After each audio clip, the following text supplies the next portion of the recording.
Paul Ryan is supposed to be the ultimate fiscal conservative, but does his congressional record actually show that? Joining us right off the top, we have Peter Nicholas down in Washington. Peter, good morning.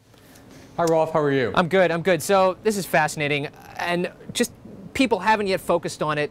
Tell us about some of the votes in Congress that Paul Ryan cast that aren't really part of this narrative we're telling about the candidate. Well, Paul Ryan, as you mentioned, is perceived as a fiscal conservative, and he walks the walk. He released the Path to Prosperity, which is a very conservative budget plan calling for hard spending caps. But he's had a long career in Congress, and in the course of that career, he's voted for things like the TARP program, bailing out the financial sector. He's voted for the auto industry rescue. And so he's taken votes that would seem at odds with that kind of conservative persona. He also voted for the Medicare prescription drug program that George W. Bush put forward.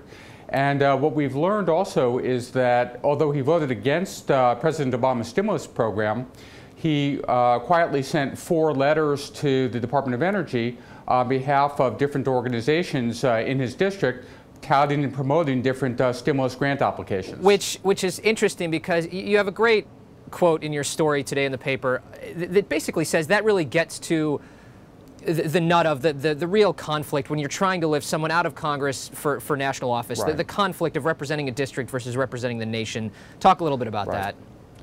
Well, it's a classic conundrum that goes all the way back to the founding of the Republic. You have members of Congress who may have deep-held personal beliefs and believe strong-held views on the best interest, what's in the best interest of the nation, but they also represent 700,000 constituents.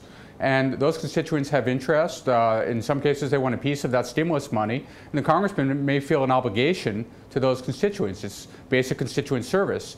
So they want to intervene on their constituents' behalf, even though they disagree with the underlying program, in this case, the stimulus.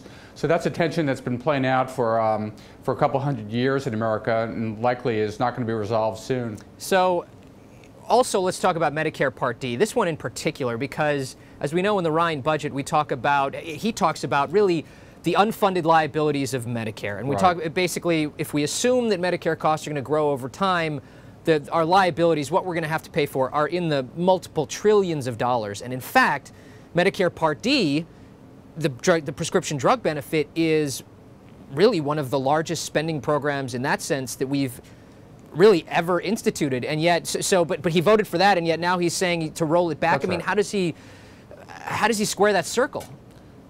Well, it comes down to something we were talking about earlier, that as a member of Congress, there's a certain kind of pragmatism that's occasionally called for.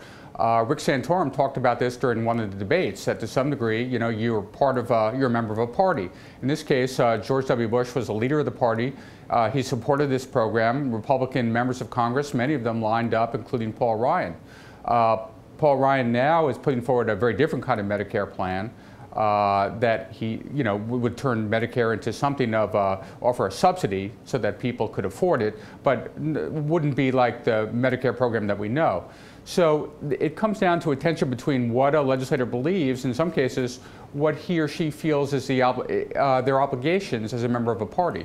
Now, lastly, we don't have a lot of time, but kind of a two-part question here. One, have Democrats seized on this? And two, if they have, or when they do, how is Ryan going to, or how has he justified these votes? Is he going to say that they were a mistake? Well, he has expressed regret for some of these votes, and he has tried to explain them away.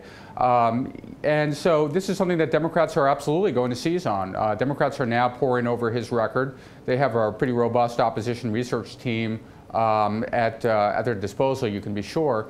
And they'll try to point up inconsistencies and what they view as hypocrisies in the Ryan record and put those forward. Stimulus program might be one major example, because he called the stimulus a monstrosity, voted against it, said that it would lead to what he called a debt hangover, and yet there are instances where he has promoted different applications submitted by organizations in his district. That's a classic kind of discrepancy that Democrats are going to highlight.